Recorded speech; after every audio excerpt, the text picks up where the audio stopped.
दान्दिसनि गार्डेनाव बेरायफैदों नै बे आंनि लोगो अनजु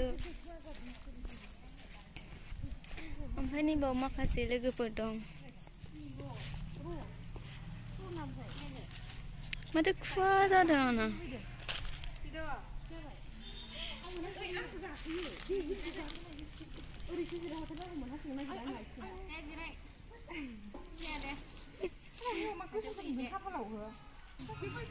देनार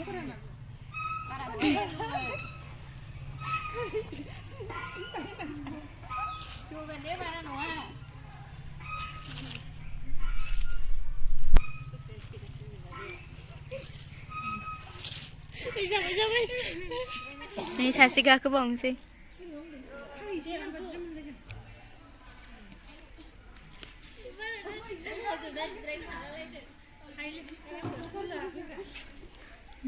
बिएडनि गथ' सिख्लाफोर गेलेदों एसे